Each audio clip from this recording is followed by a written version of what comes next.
Player 2 has entered the podcast. Welcome back, people, to Player 2 has entered the podcast. I am your co-host, Michael Peterson, aka MC Paperstacks, and with me, as always, is my co-host with the co-most, Derrick Murkison, aka the Merkman, aka Full Metal Merc.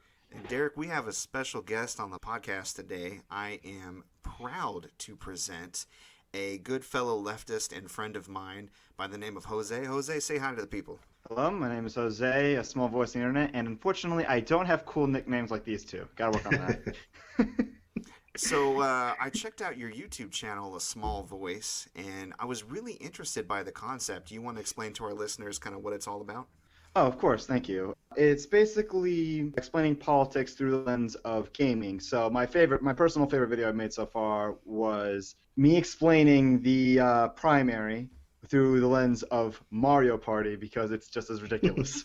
And that was just as ridiculous. That was the Democratic primary this year. Yes, this one's yes. That's actually my Putting a favorite video too. for the Republican one. I mean, there's none right now. There's none right now that I can't do much, and so I can't really at the moment. But I feel like both primaries can kind of function in this way, in the sense of there's a level of lack of control, which is the idea, because that's Mario Party to an extent. You don't control when you win. You don't control when you win. The game says no at any time. Right. But I don't want to bore you with all the details right now anyway. I'll save it for the people who actually watch it. I guess. Yeah, no, I'd recommend checking it out. I think it's a really interesting analysis, and I agree with you. A lot of the ways in which it kind of in which the Democratic primary kind of upset, ebbed and flowed, and the way things operated. I think you did a really good job analogizing that through Mario Party, and especially how people can get frustrated when you win all the mini games, aka you build the largest grassroots coalition in the history of American politics, and still somehow lose. So for anybody who's followed the primary closely this year, or just loves how frustrating Mario Party can be, check that out. Check out his other videos. They're pretty interesting. So, do you have anything in the works right now that you're comfortable with, like, talking about, or are you going to keep that close to the chest? No, it's fine. I have my next 3 videos planned. The next 2 are going to be more politically focused and not as much on the gaming side. I do some videos that are video game focused with politics, but sometimes I just go straight politics because it works better that way. Mm-hmm. But my next video gaming one is actually going to be on Pokemon, and the newest one, Sword and Shield, because bad writing leads to bad implications, and there's a bigger discussion about that for a very future video. It's forthcoming. It's forthcoming. That's right. Yeah. Interesting. Yes. All right, we'll be looking out for that. So this week, wow. So as soon as we finished recording our podcast last Saturday, a trailer leaked and then officially dropped for the new Batman. Oh, baby. Oh, my God. What did you guys think? And for all those people that just wanted to put Robert Pattinson in that twinkly vampire box. Mm-hmm. They were I believe they were proven wrong. Some people aren't convinced yet, but that trailer got me, and I am hyped. Agreed. Well, we talked about it a few episodes ago, brother. Do you remember that? We were talking about Heath Ledger and the Joker and how people kind of decried Heath Ledger because they'd only seen him in some rom-coms. Mm-hmm. And I'm like, and people saying stuff about Robert Pattinson now, but the thing is, he's a good actor. So right. Don't typecast too easy. The job is literally to act like someone other than yourself. Mm-hmm. Yeah. But let's talk about the trailer a little more in depth, please. Oh my God. So first of all, I want to say his suit looks amazing. Besides the boots, they're a little just kind of just bat boots. they're not really anything special. Yeah. But this is like his second year being Batman or something like that. So yeah, it makes sense. What I hear, we're not going to get an origin story, although we will probably focus more on origins of other characters like Catwoman, it looks like. Mm-hmm. Yeah. I really like the casting choice for the Riddler. I'm going to need to start Googling his name, unfortunately, because I forgot it, unless you guys remembered. I don't remember.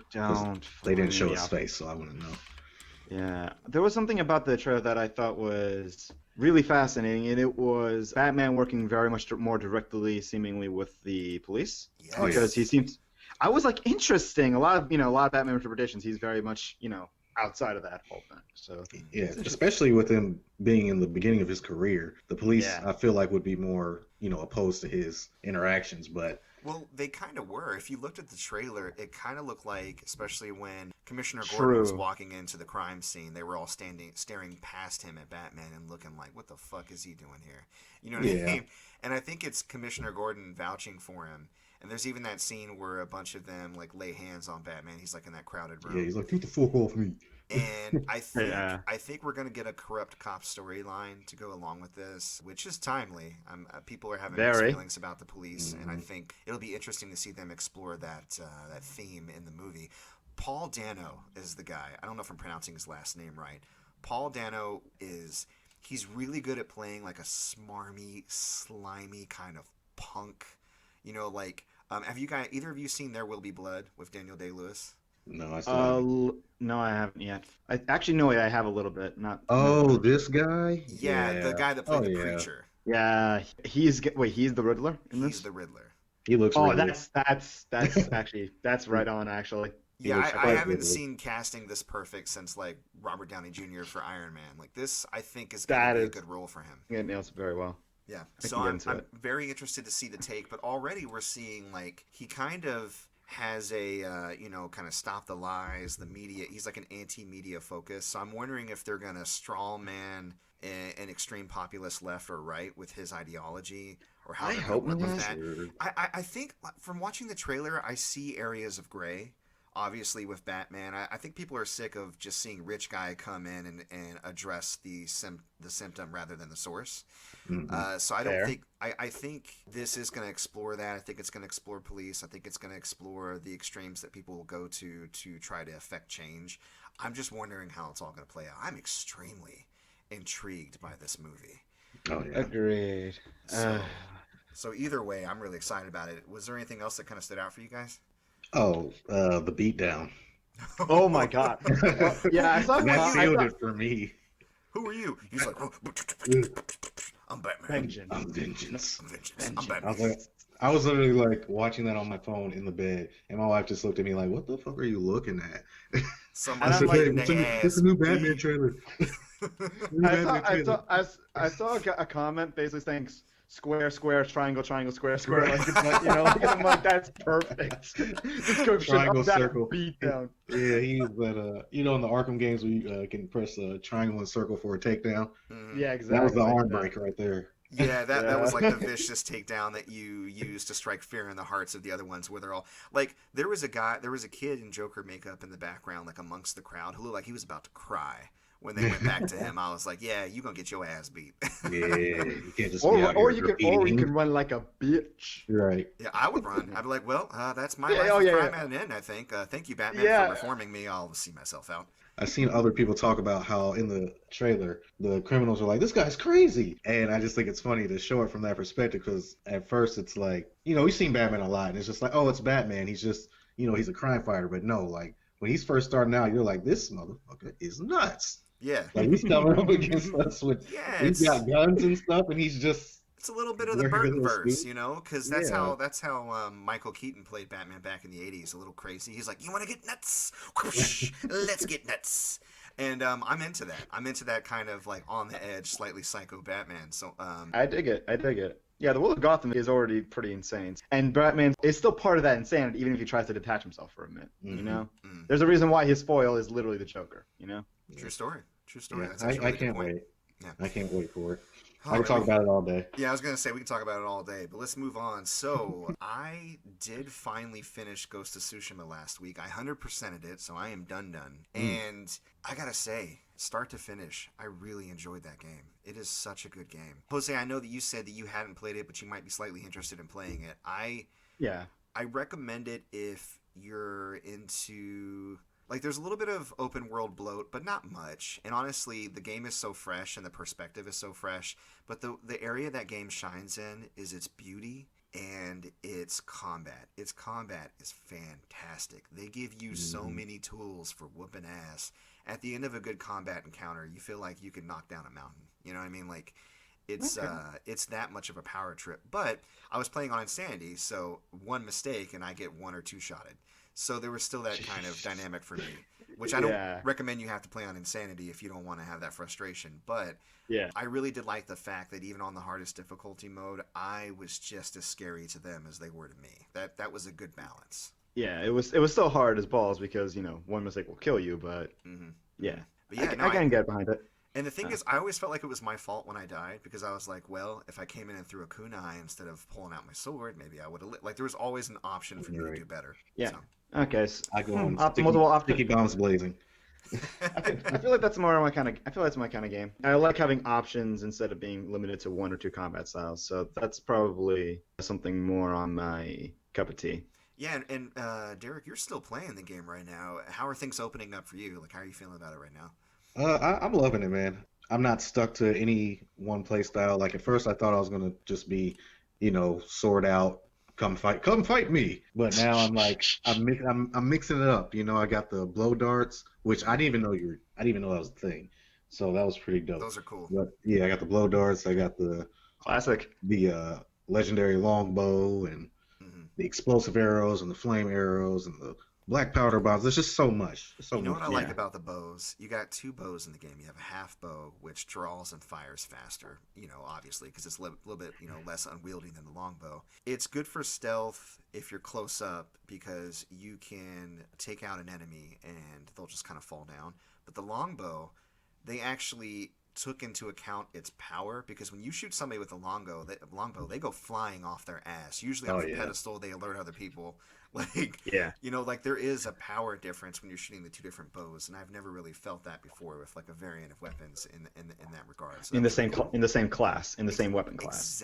Exactly. I mean, you go like pistol to shotgun, of course, but it's but there's still 2 bows. But this one bow is so much better. It's like it actually has an impact difference. That's what you're saying. And the thing is, they're both effective in different situations. The half bow you can equip fire arrows, the longbow explosive arrows.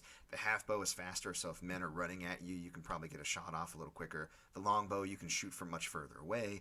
So yeah, they both definitely throughout the game. I continue to switch between both of them because they had their uses, which was cool. So I think can the longbow go through helmets? I haven't tried that out yet. It depends on where you hit them. I think if you have any kind of exposed neck or face, even if because with the half bow, if it even grazes the helmet, it's over. But also with the longbow, you can usually shoot somebody in their chest instead of the helmet and take them out still in one shot, even on Insanity. I mean, either way, I'm with explosive arrows all the way until I run out. Oh, yeah. I mean, don't waste all your resources. But then again, I'm the kind of guy who has the opposite problem that will never, ever, ever use their resources for preservation. They're so plentiful, though. Yeah, I know. It's a bad habit I've recently noticed from playing RPGs all the time. Yeah, I think Ghost of Tsushima will break you of that habit just because, like Derrick said, they are so plentiful. Like, you'll find yourself constantly, if you conserve, you'll find yourself constantly find things that you can't pick up, which will bug you. And then you'll start to be like, well, I can just use these because I'm probably going to find them around here somewhere. Right. You typically do. That happens with me with black powder bombs. Yeah. I find those everywhere. Yeah, I hardly ever use my black powder bombs, interestingly enough, too. I use firecrackers and wind chimes. And anyways, I'm hoping to get it beat. Yeah, I'm hoping to get it beat this week. Cool. By the next podcast, but we'll see how my schedule. Yeah, and we'll do that. We'll do that spoiler cast here pretty soon. So. Oh yeah. So I know you and I watched Lovecraft Country last week. I did watch episode 2 on Sunday, and of course we got episode 3 drop in at the time of the recording tomorrow. At the time everybody's listening today, I'm not gonna try to drop a bunch of spoilers like we did last week. I think we got a little too excited. But it really opens up, and again, the thing I like about this show is you think that, okay, this is going to be the story, or these people are going to be part of the show, and they are, but then not as long as you think. And things just kind of like turn on a dime. And it was funny, my wife turned to me towards the end of the second episode, and she was like, this is just the second episode? So much happened. Like, I mean, it really starts to kind of open up, and you get to see the characters like go on this adventure, and the acting and the performances is just superb. So if anybody hasn't checked that show out yet and you have access to HBO, I would definitely do it. It's really, I mean, again, the subject matter interests me. I like that Lovecraftian kind of like cosmic aesthetic. Horror. Yeah, exactly. The fact that you have these characters who are going on this adventure, kind of thrust into this world, and you don't usually see that kind of character type. Like it's pretty cool. Like everybody's just kind of average. They got their own problems. They're living in a highly racialized version of America, which I mean is accurate. But I think it was back in the 40s we talked about. So It's America. actually So it's America. actually, So America. So America. Yeah. Yeah, pretty much. I looked up on it. It actually takes place in the 20s. So it's the 20s. So even Yeah. weird.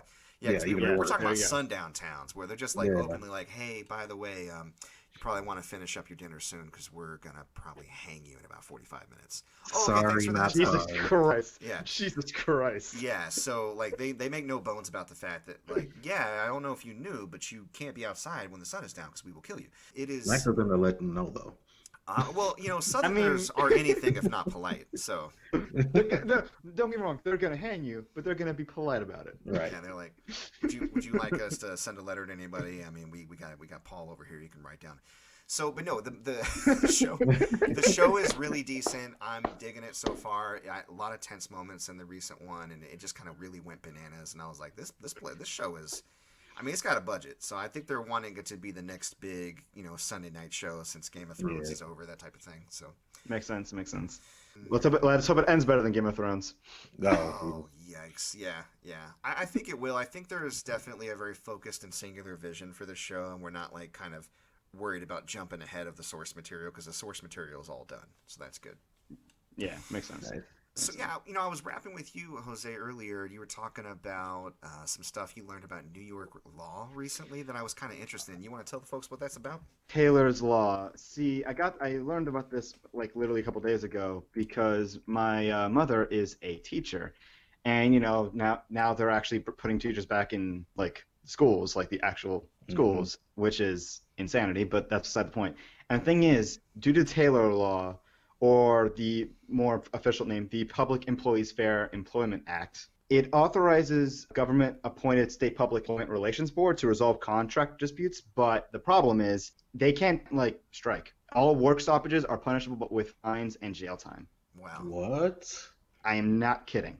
That's Wow. crazy. Do you know when that was signed into law? It was put into effect in 1967, Wow. so it was from the 60s. Yeah, that's Yeah, something that and- may need to be addressed. Yeah, they tried actually doing something in the wake of 2005 strike, but that didn't work well. It was That's wild. Yeah, I question how any court ruling actually allows this to occur Right. because it's pretty obviously She was unconstitutional. like, you better get out here and teach these damn kids. Yeah. Come literally hell or high water. Right. I mean, We need our worker bees. Come on.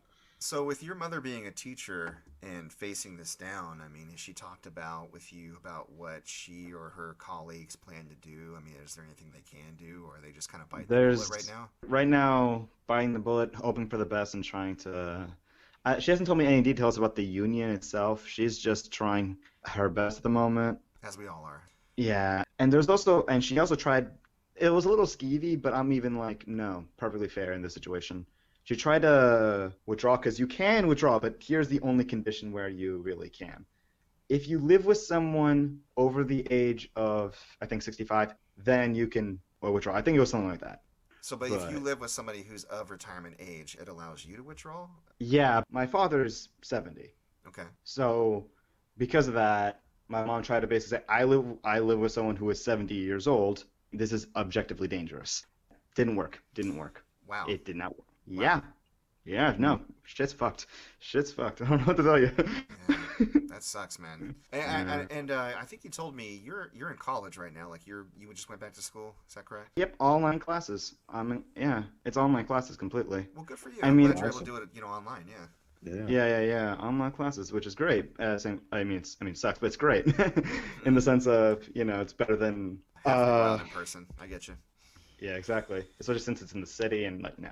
I'm just watching this unfold okay, they're smart enough to know that college student age people who are adults shouldn't be joining together like this. Mm-hmm. And yet we can't, and yet the same logic can't apply to children who are, let's be frank, pretty dumb.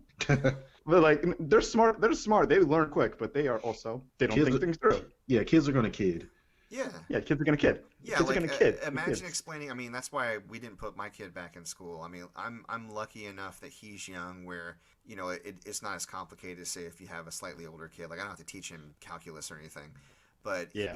with him being 4, I'm trying to wrap my head around how to explain to him, and then trust that his other classmates' parents effectively explain to them how to social distance, wash their hands, not stick their fingers in their noses and touch everything. Right. Not It's wipe just your not going to snot happen. on your arm Yeah. and your hand. And I've heard the argument, kids aren't going to catch it, or they're not going to be as affected, or Okay, do they come from Never Never Land? I'm pretty sure that kids live with adults, right? Or they see their grandparents. Yeah, So the whole thing just doesn't make any sense to me, and I'm already kind of seeing it now, but it was something I was expecting to see. Just the rotation every month of such and such schools just opened a month ago, and they're already closed back down again because a bunch of people caught the coronavirus. No shit. Because of course they did. Yeah, Because of course they effing did. Yeah. Right. So, Until there's a vaccine for this thing, I feel like Yeah. they just need to chill out with the schooling. yeah, and unfortunately, in an election year with an administration in power who cares way more about themselves and their reelection than they do the American people, that's objectively true. I mean, yeah, I'd say either party is the same way, but yeah. Yeah, no, I mean, yeah, the efforts that they're going through to keep their power, keep their position, and suppress any kind of effect for change. And you're right on both sides. Like, a lot of these bills coming through, they keep trying to sneak crap in or kind of like one up each other instead of just passing through some pure bills to help the American people out. It's disgusting. Couldn't have said it better myself. I tell you what, Jose, your mom, she's a hero. We salute her. We salute all teachers. Oh, yeah. And appreciate her, and our thoughts are with her. So let her know that even though what she's doing is hard and she shouldn't have to do it, is very much appreciated. So Oh, yeah. Understood. I'll let her know. Thanks, Mama. thank you, Mama. So Love you, Mama. Mother, Thanks, you. brother. Thank you. She's speaking. It's a miracle. Okay, so real quick, Jose, have you seen Japan Sinks 2020? No, I have not. I've heard it's damn it. good. I've heard it's great. It's great though. It's not, but you will get some laughs out of it. It's and insane. That's what we're is. quoting. Yes, it's Yeah, insane. it's insane. It's one of those shows that it's so outlandish that people think that it's good. Yeah. It's Fair enough. It's WTF good is what it is. Exactly. So speaking of Netflix, just to remind people, especially since I had made the mistake a few episodes ago of saying it had already come out, it has not. Dragon's Dogma is coming out next month, Tuesday, September 1st, that month. It's going to come out September 17th, though. I was like, what? No, Yeah. not the 17th. I'm doing it again. I'm doing it again. No, Stop it's going to it. come. Myself. Stop. Still made me stop it. No, but Dragon's Dogma is dropping September 17th. So definitely check that out. And I'm going to go ahead and jump ahead on this news, even though I was saving it for gaming news, because it's related. Netflix just greenlit a live-action Resident Evil series. Ooh. Yeah, so I'm Will it kind be of good? excited. You know what I heard? I got a little bit of the early script as far as like what the concept they're going with. It sounds like it's going to surround just prior to the outbreak, when lab stuff is happening and leaks are going on, 2 kids whose last name is Wesker. Oh, shit. Albert Oh. Wesker's daughters apparently are going to be like the main characters, and then they're going to do pre and post outbreak stuff, like when they're like maybe teenagers and then when they're a little bit older. So Okay. I wonder if they're going to go with more of the supernatural aspects of Resident Evil, like the crazy off the wall shit, or if they're just gonna stick to like a Walking Dead style. I kind of feel like I feel like the answer is yes to both. Yes to both. Because Probably. you're following Wesker's, and we all know that Wesker, like, he was in the know. He was deep in the Umbrella, like, secrets and working with them, and then eventually had himself augmented. It may be that they're going to be dealing with that. They themselves may be augmented, but I think the whole bioweapon and kind of getting wacky, I think you're going to have that strong zombie undertone, and I think that the biohazard and the experimentation and all that's going to come with it. I do. Okay. I just hope they don't take themselves too seriously. That's all I hope. Because honestly, that's one of Resident Evil's biggest weaknesses sometimes, is when they take their insane stuff and just over-release them. It was like, it started off almost like a parody of 80s cheese, and then it kind of like evolved into it taking it super serious. I'm like, no, there's a middle ground here. Yeah. Like, Here's To be fair to Resident Evil as a video game series, they have done a really good job in course correcting when they have went astray. I mean, you look at the original ones, they're classics, they're great. They tried some experimentation with Outbreak. They got a little nuts and a little silly with Code Veronica, but we loved it. Resident Evil Yeah, it was 4 fun. kind of changed things up, and they really took a lot of risks, and it worked out Yeah. well. Then they Yeah. kind of started to stray towards 5 and 6, and then they shored it back up for 7. Mhm. So And 7 was was great. phenomenal. It was Yeah. it was great. it was I'm great. scared. I'm scared to play And it. the Paul W.S. Anderson movies, they should have took things a little more seriously. Like, they got Yeah. insane.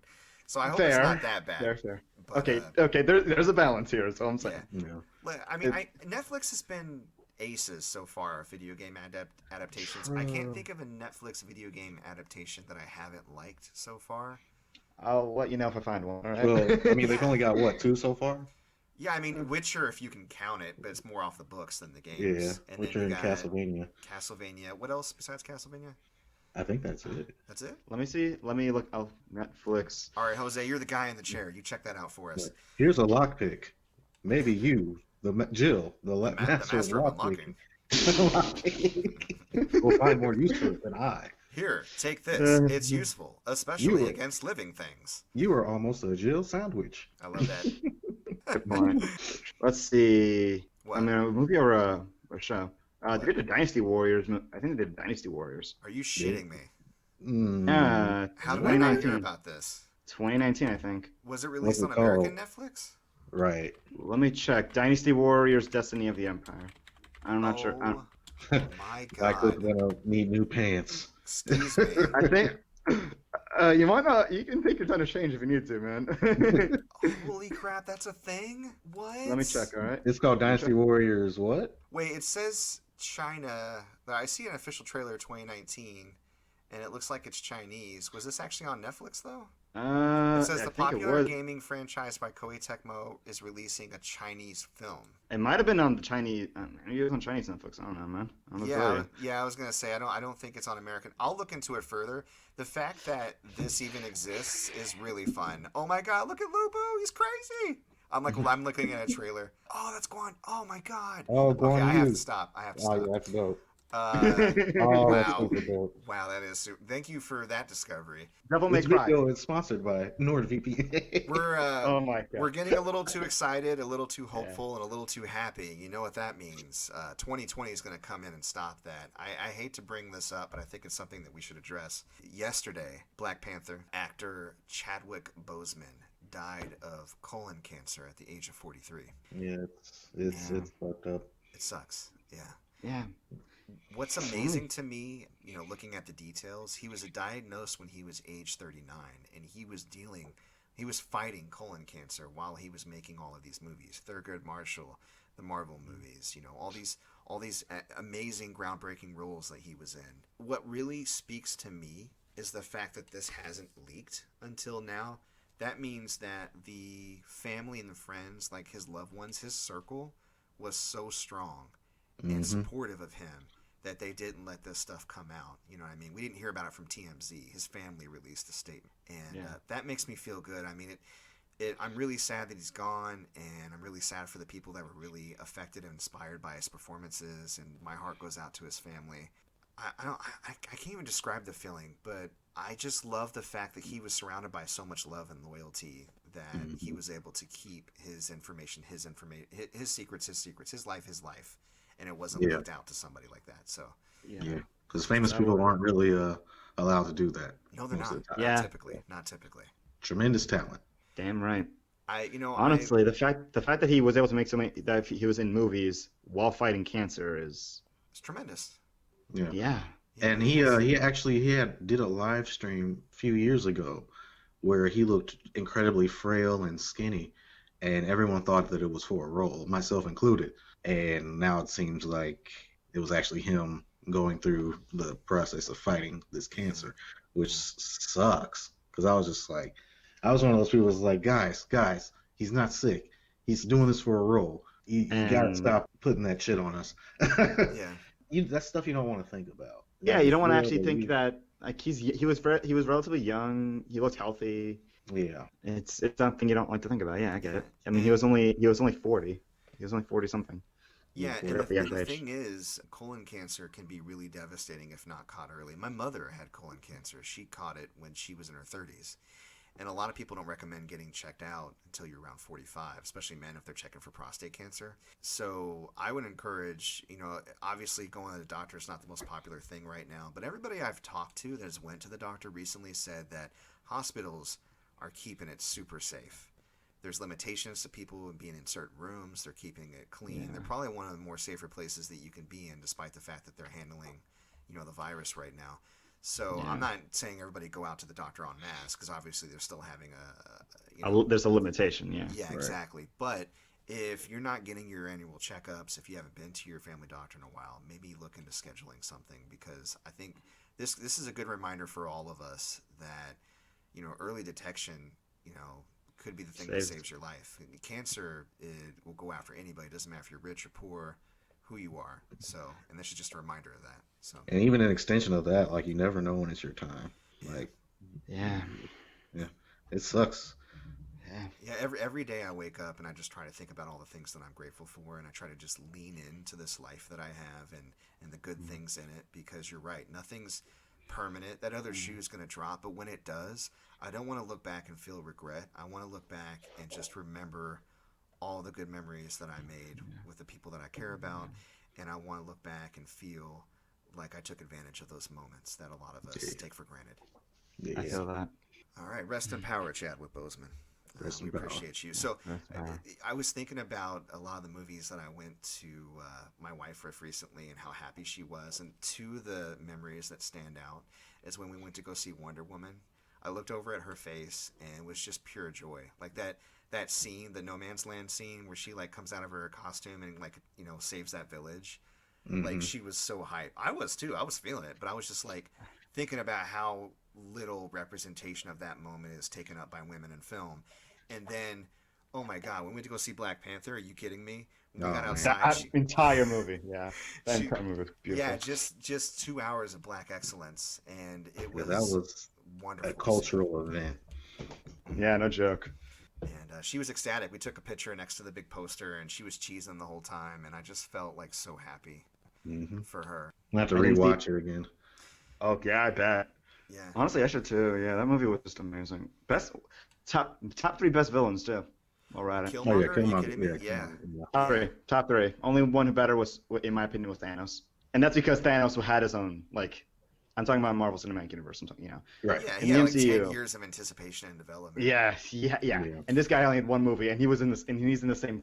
The fact that he's in the same league speaks volumes. Yeah, I would argue Yeah. he's better just because he only had one movie to live and die and still stood out. Yeah, I'll acknowledge that. In terms of impressive feat, I'd say he is definitely better. I'm just saying the more. Oh yeah, no, everybody's Thanos gonna have their is- preferences. So Yeah, I mean, he did kind of just show up and take over a country, basically. Yeah, this man showed up, took over a damn country. he's like, all of this, it's mine now. This mine now. That's mine now. and it's not like he was some godly figure. No, he just did it. And the Yeah, thing he is, came he in, wasn't. beat ass, Killmonger wasn't wrong. The way he went about it was wrong. Like and- he Mhm. wanted to take the tools of oppression and colonization, and he wanted to turn the tables. But he wanted to go and then in that position of power and do the exact same thing to other innocent people, and that's where he fucked up. I agree, Yeah. and I think that's what was great about that movie was he did change Black Panther's mind.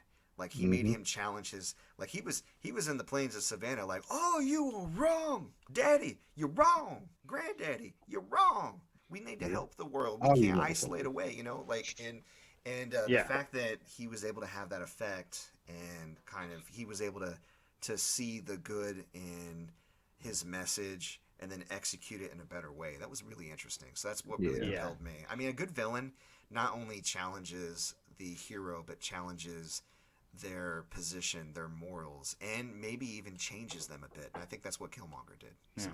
Yeah. Well put.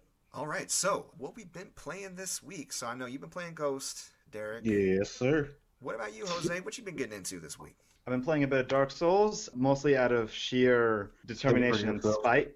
Oh. Sheer determination and spite, honestly. Because I've been saying for the last several years that I don't like it, and it's not that it's just too hard. I just said it's just tedious and it's not very fun for me. Mm. And then every time you tell a Dark Souls fan, that you don't like Dark Souls, the natural response is get good or some shit like that. Get and good. honestly, yeah, and there's no response that makes me actually want to smack you a little bit because I'm like, Just a little bit. Just just a little bit, just a little bit, like just a little bit. Three Let me fingertips. practice getting good on your face. Come here. Right. Oh. Oh, good. Oh, damn! I didn't think of that one. Yeah, That you was can good. keep that. Put it in your pocket for later. Definitely will. I've But, talked to fans that have been a little bit more gracious about it, and when you talk to a fan that's nice and they love it, they can't get you excited for it. But like you, I'd go and play it and go, oh, this is frustrating.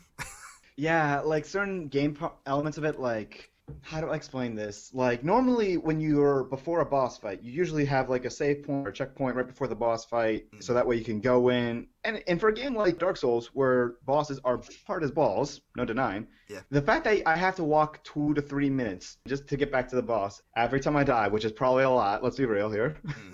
It gets tedious, and it's like, oh my god, I'm not having fun. I'm hitting my head against a wall. Like I'm gonna beat it out of sheer 100% spite. Yeah. Sheer spite. I'm gonna finish it. I'm gonna beat it. So that way I said, no, I did get good. I still effing hate it. Yeah. Screw you. Yeah, because then you're in a position to go, yeah, guess what? I played through the whole thing. Still don't like it. You suck. Right, still The game sucks. trash. Yeah. Still trash. Yeah. Well, Yeah. Well, again, spite. I really, Spite. I want to like that game, and I think the art style is super interesting, and it's really, like the world exploring it's really intriguing, and I've had some fun playing it, but I agree with you. You're punished way too much for dying, because in that game, you have humanity that you can get, like through these crystals, and because you're undead most of the time. But with humanity, then you can play with other people. They can come into your world. You can go into theirs, and you're a little bit stronger. But as soon as you die, you lose your humanity, and it's so hard to get humanity points. And then, like you said, you have to backtrack back to your last bonfire, and any experience you gained up to that point is held in the place where you died. And if the place where you died is a really difficult spot, which why wouldn't it be? You died there. Because like the boss, right? Then you have to, in order to actually get that back, you have to fight the boss again. And that's the kicker for me. Yeah. Whoever thought this was a good idea, you're a sadist. I'm sorry. Oh yeah. That's just sadistic. Yeah, I'm more into Bloodborne because it's a little more versatile and the movement is better, like dodging and everything. But Dark Souls just seems kind of just stiff to me. Yeah, if something about Dark Souls calls you to it, like you like the aesthetic, I would recommend trying the other games in the series, because they do change things up. They feel different from each other, and I would agree that Bloodborne, with the whole attacking people to gain back some of the damage that you lost and the gun mechanic, it does play a little faster, because some people are really good. I have a friend in particular who's played through 100% of all of them, and his brain really clicks with the stamina management, parries, blocking. Like he turtles up when he plays games, and it helps him win those games. Mm-hmm. And then you have some like me who's like Leroy Jenkins. That gets me in trouble. A lot, yeah, I imagine. Oh god. But that does play more to like a Bloodborne style, so it just depends. Yeah. I'm still trash at it. Yeah, but I like it more. Yeah, there you go. Oh yeah. I mean, hey, if you're bad at a game and you still like it, that's sort of a good game, in my opinion. True. Because it's easy to like a game that you're good at. I mean, not that that's always guaranteed either, but it's easier, definitely. Yeah. So, what else, man? What else you been getting into? I've been playing Fire Emblem Radiant Dawn out of a bit of therapeutic, relaxing. I know anyone who's actually ever played that game is probably thinking, what kind of psychopath is this? Because it's the hardest game in the franchise, supposedly, but it's my favorite of the franchise and my favorite game. Mm-hmm. So I know it like the back of my hand. So it's like I just play with different team lineups or different this, that. And it's just a nice time, man. It's hard as balls. Mm-hmm. It can get hard as balls, especially since I always play in hard mode, because again I know the game like the back of my hand. Mm-hmm. But it's fun, and it's actually really underrated, and it's sold horribly, and I'm so sad about that still. Yeah, I mean, it would sell better if it wasn't so expensive now, unfortunately. I mean, yeah. Oh, I mean, you should see the GameCube copy. Yeah, the GameCube copy is for like $230. Like $250 or something, yeah. Okay, I feel like you both are gonna cringe and just die for a bit, because I had that. I had the Path of Radiance game, and I lost it. Lost it, not even sold it. Lost it. Keep in mind, I was only a teenager, like 14. Yeah. But yeah, looking back, I want to smack myself, because that's right now what, $200, $300? Yeah. That's a crazy number. I don't know what it is about games you played as a kid all of a sudden becoming the real expensive ones. I don't know, man. And it wasn't even a common game that everyone loved. I was the only person who liked Fire Emblem from the age of 8 to like 16 when Awakening came out, basically. Yeah, no, it was introduced to me probably through like a lot of Americans through Smash Brothers. Like Marth back in Smash Brothers Melee. And the first Fire Emblem game I got was Sacred Stones, I think it was called. It was for Game Boy Advance, and I fell in love with it, but I wasn't as into it enough to know about the GameCube version that came out, or I probably would have got that too. Like you said, it sold horribly. I was oblivious to it. This is back before the internet was like a daily thing. It was usually like, I'm going to go to the library and get on the internet and print out a huge booklet of this walkthrough. Yep. So, Yeah, God. I feel really young right now. yeah, no, really this is young right back in like the late 90s, early 2000s, back when Dude, you were a wee lad. I was born in the late 90s, man. Yeah, exactly. So back then, man, like, I mean, the internet was, it existed, Yeah, it's really slow. It was really slow, and it wasn't on in everybody's pocket. You usually had a family computer if you had a decent amount of money, or you went to the library, or like when I was in college in 2001, 2002, 2003, and I would go to like the computer lab and find like a guide for like Final Fantasy 9 or something, and I would sit there and print out like 300 pages, and somebody would be like, wow, that's a really big book report. And I'm like, yep, that's a book report, all sure right. is. Don't tattle. Yeah. I'm getting an A. Because I was one of those fools that bought the strategy guide play online one where you had to go. That was the worst. Back when the internet was at its worst, they released a strategy guide for Final Fantasy 9 that required you to go on the internet to get the full information. What were they thinking? Oh my God! I just recently got Final Fantasy 9 actually. It's so good. That was my favorite game for years. It's my favorite Final Fantasy, but it was my favorite game of all time up until Witcher 3 unseated it not too long ago. I played Witcher 3 too. God damn. It's just like, imagine living in a time where you have to know where you're going. Oh yeah, you that's can't true. just plug it in on your phone. And you can't be an introvert. You have Yeah. to bust out your car and go to go in the gas station and ask him where we're going. Yeah, or go to the library and print out MapQuest directions, then go back home. Oh my God. you're gonna do the directions from your house. Oh my God! I actually remember that when I was like super young. Yeah, I feel really. Yeah, we simultaneously we live in the best time and the worst time somehow.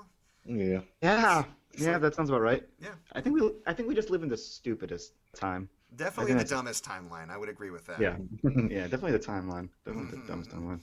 Yeah. All right. Well, cool, man. I feel you on older games.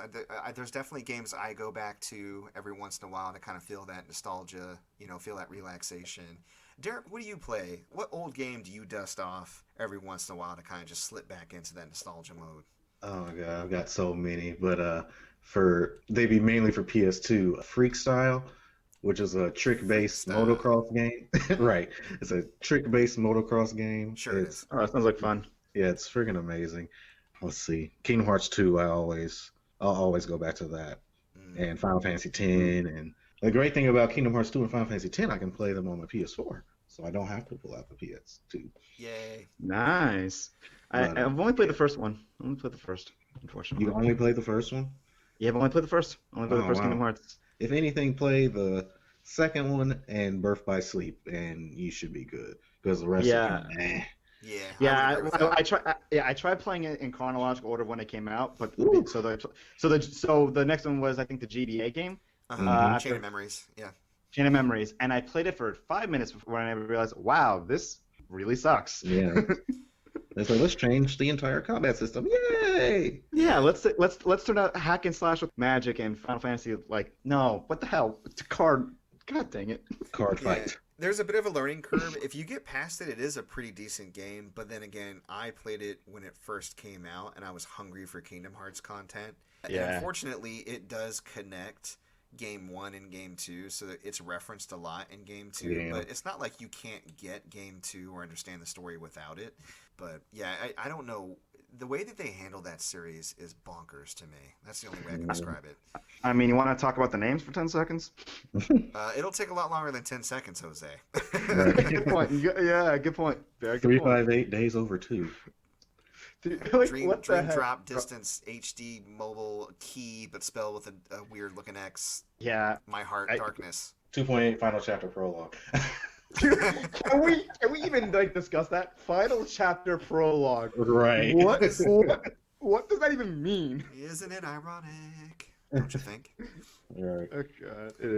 Oh god. As Those far then as you like got the, referencing not knowing what words mean. Yeah, and then you got the music game coming out, the rhythm game, Yeah, that's on our which radar. has story content. We're gonna chat about that in gaming news. In fact, I think we're pretty close to getting to gaming news. I'll rattle off what I've been playing this week real quick. Last of Us 2. I'm on session 3 tonight as of the time of the recording, Saturday, so folks can check that out on Twitch when this releases. What sucks is session 2, and I'm calling them sessions because the game is called The Last of Us Part 2, so I can't be like The Last of Us Part 2, Part 1, Part 2, Part 3. Right. Oh god. But my OBS cut off. Would stream. Yeah, and I didn't notice. It cut off the last 17 minutes of my stream on Thursday. And then last night, when I was streaming Friday Night Frights, I was playing The Sinking City because it just got delisted, and I thought I'd revisit it. The program just closed, like in the middle. And luckily, I had it up this time. A friend suggested, like, hey, you're just gonna have to have Twitch up so you can see if it disconnects. And I Googled it, and other people have mentioned having a problem with their OBS just closing, but there's no solutions out there. So I'm like, okay, that's a thing I got to deal with now. Yeah. I used to do I actually used to do streams before. I used to have a purely gaming channel at one point. Mm-hmm. And oh my god, OBS and streaming. Okay. Weirdly enough, I had more mic issues than anything else. That was my problem. I had mic issues. Even if I tested it beforehand and it's all coming in clear, and out of nowhere, screw you. We're gonna make you 30 times louder out of nowhere. And annoy like 3 freaking watchers. Yeah, for some reason, I've noticed this with older variances of OBS, or even like with Discord and Skype. In fact, I was just talking to Derrick about this. With Windows, it seems like it allows programs to just grab the mic and then mess with the levels anytime it feels like. There is a way to avoid that. You can kind of go into the properties of your mic on your operating system, and there's a box you can click because it automatically defaults to allow programs to take control of this mic, and you can stop that. And that will stop the source volume from being reduced, because that literally happened to me on last week's podcast, and I had a time trying to balance Derrick and my levels because mine went like 20 points down inexplicably while we were recording. Yeah, it was the worst. That sounds horrible. Yeah.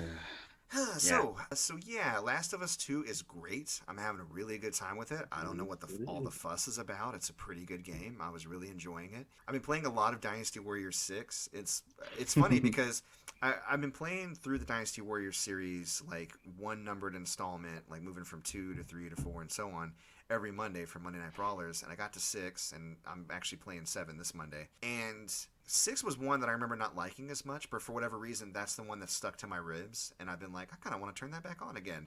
So intermittently throughout the week, I've just been popping it on during moments where I'm bored and kind of playing it in the background and grinding some of the characters, and just, one of those Zen games where you just kind of zone out, you turn your brain off, and I'm having a really good time with it. So that's the 360 version, so I dusted off my old 360. It's chugging along.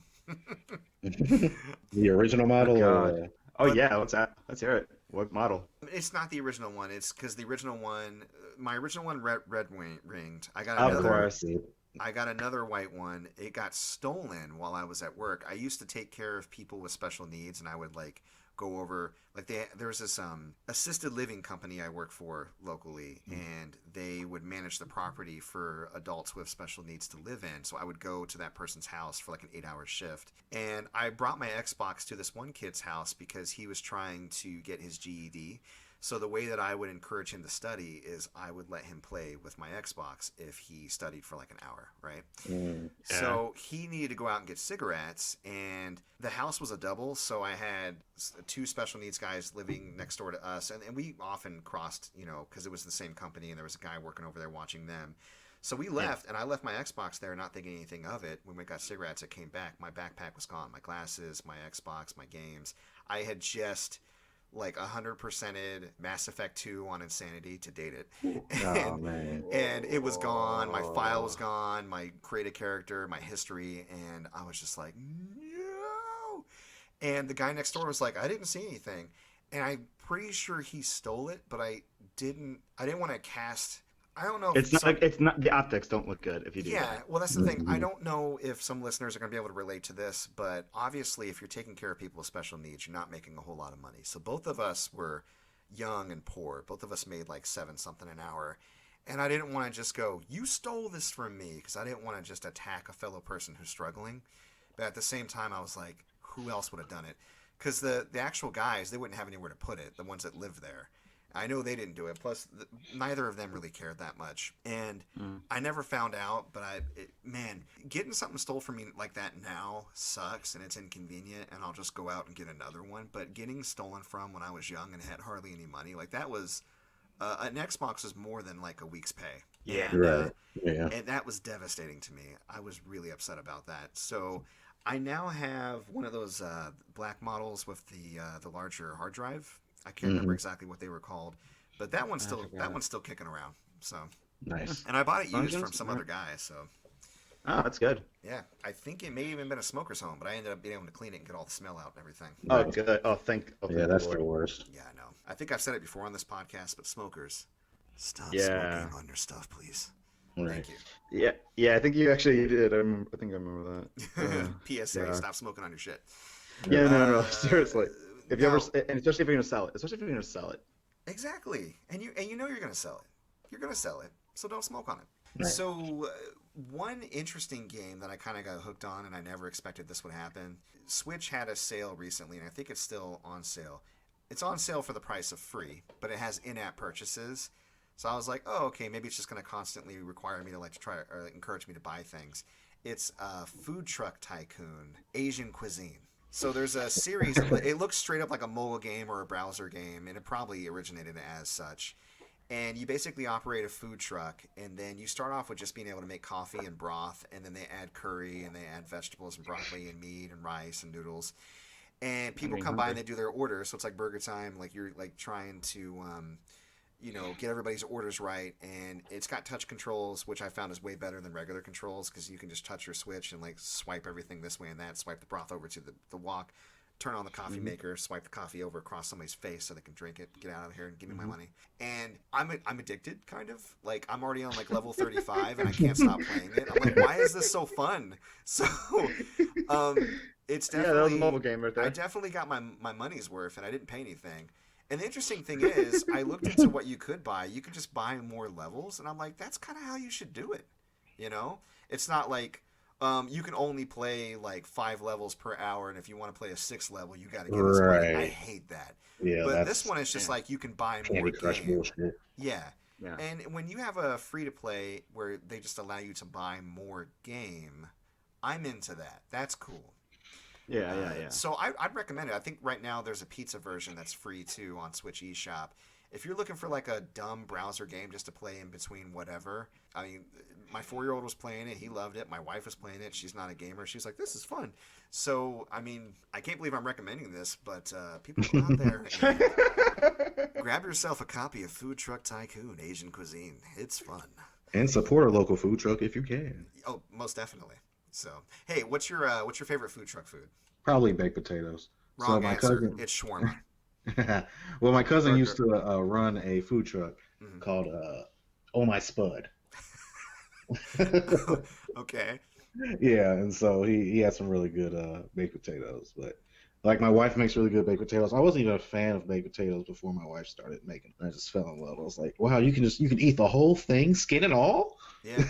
Yeah, no, I'm Irish, so I'm all about them potatoes. So you ain't gonna convince me. But that's interesting. So baked potatoes. What about you, Jose? What's your favorite food truck food? For me, it's burgers. I'm really easy to please with that kind of thing. I'm gonna Just switch give me my a answer to burger. burgers. Okay. Ah, Well, you can't. there we go. You can't. So you're a baked potato. He's burgers. No, my God. No, that's not the Yeah. rules. No, the rules is you have to. This first thing that you say. Mine is shawarma for sure. I don't know if you guys have ever had shawarma, and it's What? Shawarma. I know the Avengers ate it.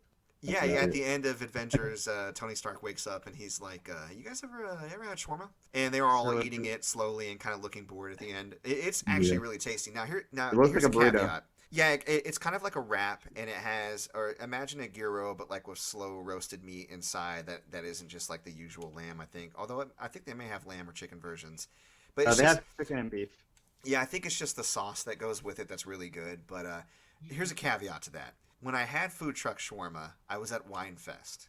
And when you're at Wine Fest, you drink lots of wine. And I don't know if you You're know drunk. this, but alcohol makes food taste better. Mm. Not wrong. So, Not wrong. so I'm gonna go ahead and say that's my favorite food truck food of all time, but I may or may not have been under the influence of a lot of alcohol. So. All right, well, moving on to gaming news. There was actually a lot this week, especially in the vein of DC. Derrick, what was been on your radar? Okay, well let's do this. Let's save the DC fandom stuff for last. Okay. Because there's a lot. So Call of Duty Cold War came out with a full reveal trailer. It looks pretty damn good. The character models look great, and what surprised me is that they actually got the likeness for President Ronald Reagan. Interesting. And he looks just as much an a-hole as he did in real life. Now, okay. Can you interact with him at all? Like, can you press X to slap that bitch ass, or like? I wonder. Or, I you wonder know, if they'll do something like that. But asking for a friend, as of- can you? Asking for a friend, yeah. as of now, the answer is no. I mean, But it's crazy my friend how will be much he looks disappointed. like. Hey, It's shout crazy. out to Killer Mike. If you haven't heard his song Ronald Reagan, you should check it out. It's pretty good. Oh, I got you. I should actually probably. Let's see. Something else that's not too surprising. Sony's already released Horizon Zero Dawn, or is planning to release that on PC. Mm-hmm. And they recently were quoted saying that they are looking into the possibility of releasing more of their games on PC, which I think is a win for everybody, honestly. Yeah, I agree. Yeah. Yeah. You've already got Yeah. a lot of Microsoft titles on PC as well. Mm-hmm. Really, it's just going to boil down to what can you afford. Mm-hmm. So Fair. if you can afford a gaming PC, by all means go for it. But if PlayStation is what you have the money for, then it's the next best thing. It's pretty. I mean, PlayStation has always been pretty damn good hardware. Yeah, and to add to that, it's not just the barrier to PC gaming isn't just can you afford it monetary. Can you afford the time investment, the research to upgrade it, to maintain it, to learn it, and to afford it? I think a lot of people knock console owners because they're like, oh, just get a PC. It's better. Why wouldn't you? Well, there's a lot of things that go into it. Like I got a PC and I do a little bit of PC gaming, but I like the convenience of consoles because I don't have to maintain it and just go out and buy the next one. So I get people who choose that option, but I agree with you. If you got a good setup and you're able to get the PC version, why wouldn't you? In my opinion, there's only one home console right now, that basically breaks the rule of the PC overlord thing, and it's the Switch, and that's because of portability. You Agreed. can play full. That's something you can't do with a PC. Agreed. So that's its own unique thing. But for Yet. PS, Yeah, Nintendo's going to hold on to their IPs and that's probably until that. the end of time. And I completely understand that. Fair enough. Because they have their fans and they will follow them off a cliff. Yeah. Well, I mean- I won't follow Nintendo off a cliff. I'm not loyal Well, to they have their hardcore fans. Yeah, I was gonna say. True. As far as my loyalty goes as far as are you giving me something that's worth my money? Like I Right. ain't no shill for any of these companies. They can take care of themselves. Yeah, What you got? definitely. Ratchet and Clank: A Rift Apart looks like it's going to be in the launch window of the PS5, which is great. Which means I might have to go ahead and buckle down, break down and buy one. Because I love Ratchet and Clank. You love your I was already going to buy one, but I was going to wait probably till 2021. But if Ratchet and Clank comes out at launch, Oh my god, if that's a launch title, getting that faux show. Yeah. But they announced that it will have two gameplay modes, 4K 30 FPS or a 60 FPS mode, which honestly to me, I feel like we've already kind of hit 60 FPS on some games on the PS4. I don't know why Ratchet and Clank game can't hit 4K 60 FPS at the same time on a new console. Yeah, especially since it's more stylized. Than graphical ability. That's true, but as far as graphics are concerned, if you guys recall that trailer, the way that it was very quickly loading in entirely new environments through its multiverse gimmick or whatever. And I know they were touting that as part of like what the solid state drive could do, but like maybe that has to do with part of it in order to keep it smooth and streamlined and be able to instantaneously load entirely new environments. Maybe that's part of the drawback there with that particular game or that conceit. Yeah, I can see that. I mean, yeah. Besides HD 60 FPS or 4K 30 is fine generally. Not bad. Yeah, Not bad. yeah. I'll take 60 FPS over better graphics though every time. It depends on the game I'm playing, but I understand. Yeah, with action games especially. With Ratchet and Clank, with Ratchet and Clank, I agree. Yeah, it's not the most difficult game ever, but I would hate to like get hit or miss something just based on that timing. So Right. Yeah, exactly. All right. And just for you PS Plus subscribers out there, Street Fighter 5 and Players Unknown Battlegrounds will be free next month for PlayStation Plus subscribers. PUBG. That reminds me, I need to get on and Chicken download Fall dinner. Guys. I gotta get on and download Fall Guys. I Oh, you done haven't that yet. downloaded it yet? Yeah, I got until Monday. Ah, I need to do that now. Dude. Yeah, no, I heard it's a lot of fun, so I need to check it out. Let's see what else we got. So early 2021, I hear there are rumors of a more powerful Switch model finally dropping, and I think that's the reason why their release schedule's been kind of light this year. I think they're holding off on releasing a lot of their games until that more powerful Switch model comes out. But I'm keen on checking it out. I love the Switch. It's eating all my other consoles as lunch right now. Like you said, Jose, because of that portability. It's amazing. It's invaluable. Like playing a full console level game to go was It's wonderful. Genius. Yeah. It was genius. I don't know. Do we need a more powerful Switch though? For some games, I'd say yes, definitely. Yeah. Yeah. And to piggyback off what I think Jose is playing at, let me ask you something, Derrick. Do you think Final Fantasy VII Remake will ever come to the Switch? I don't know, man. Because I mean, on the one hand, you've got Skyrim on the Switch, you've got Doom on the Switch, so I feel How like, well does Doom run on the Switch again? oh, I don't know. It doesn't I have run no very idea. well. Okay. Not perfectly, no. Yeah. No, And Well, then, if Doom no. is already pushing the Switch's limit, exactly. yeah. Okay, it's- I'm gonna say Now- no. Now let me pose another question. All right. Do you want to play Final Fantasy VII Remake on the Switch? Yes, you do. I'll answer it for you. Oh, Yeah, okay. yeah, That's what I was gonna say. No. No, you do. You do. Wait, what? What? What?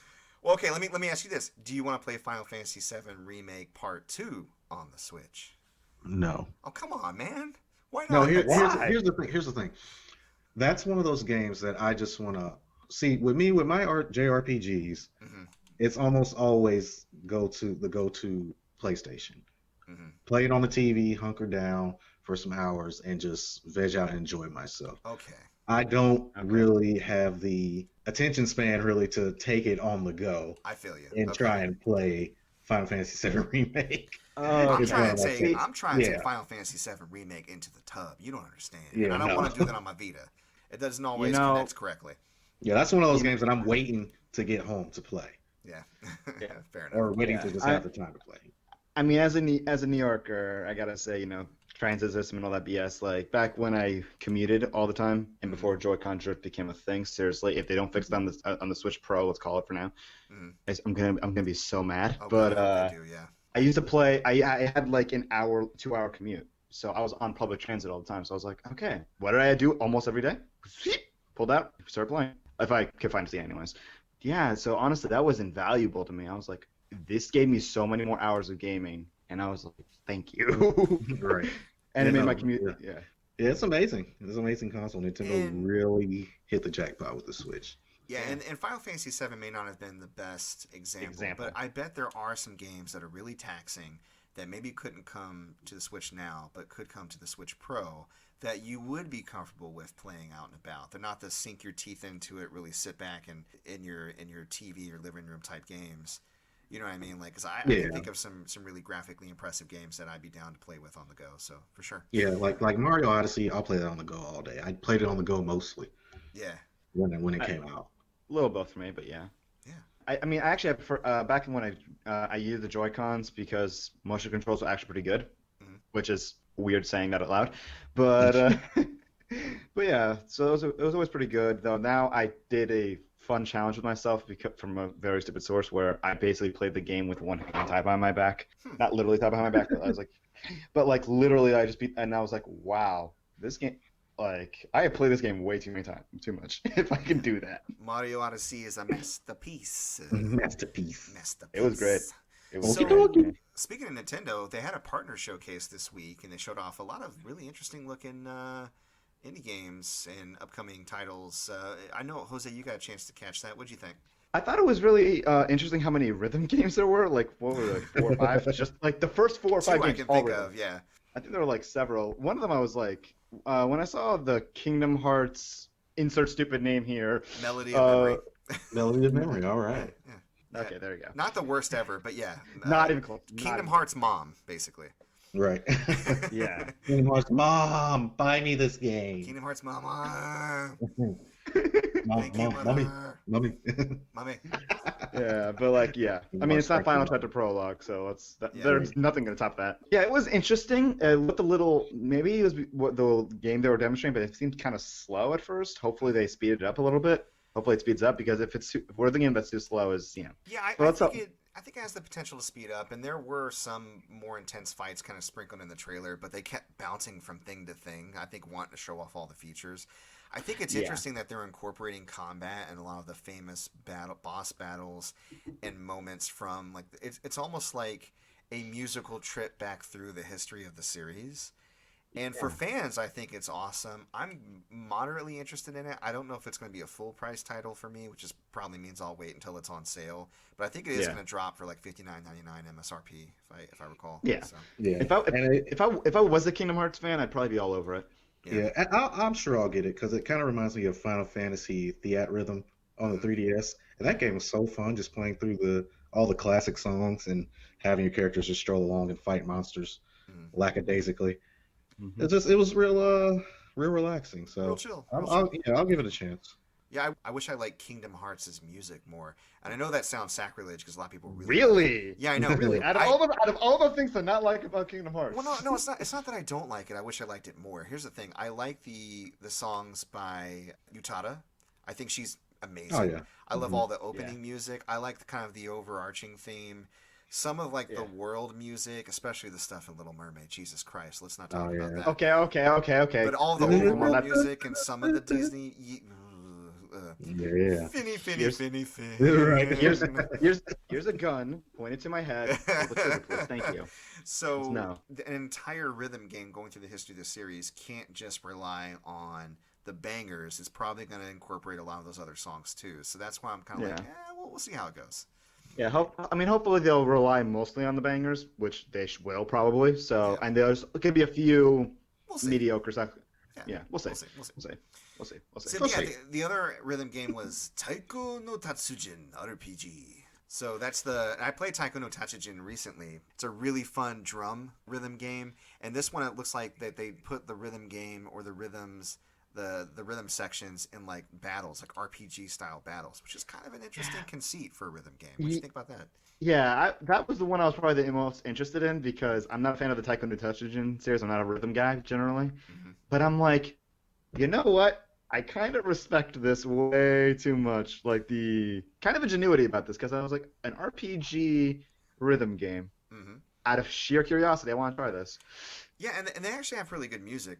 I played it on like a blind play not too long ago on a stream.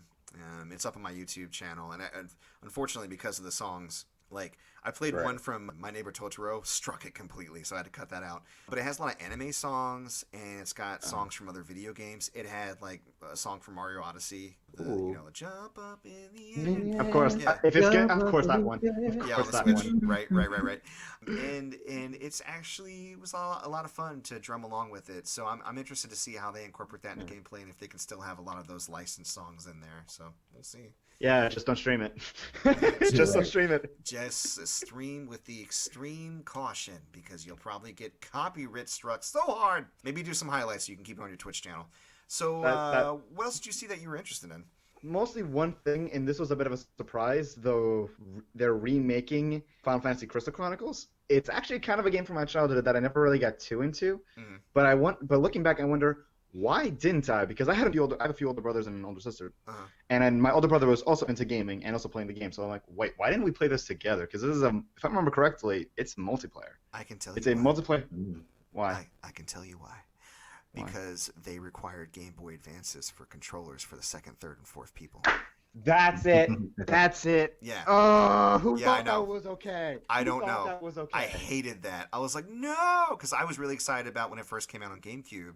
I wanted to play it with other people, and then I realized that like I had like Game Boy Advance, so I could maybe get a second person, but it was just like, why would they? Come on. Come on. Yeah. So hopefully, no, and I just remembered that, and now I remember, and I'm like, the game was cool. Even solo was kind of cool. Yeah, no, Why? I'm happy that they're re-releasing it, and I hope it gets a bigger audience. I think they just got too gimmicky with the original release, and that's what killed it. Yeah. So, Yeah, but if now there's multiplayer, online multiplayer. I think there's is, so I can Yep, probably yep. just play this with my Oh, that's friends. dope. Hell yeah, And man. I'm like, oh my god, this is what I wanted. This is what I want in life right now. Yeah, and the thing is, it really centered around co-op too. That's the other thing, because if you try to play it as a single player, you could, but it wasn't near as fun. You had that miasma, Yeah. so one person had to carry around like the crystal, but if it was AI, they never really knew where to carry it around to keep you safe. And a lot of boss battles worked around you being able to work with other smart co-op partners to take it down.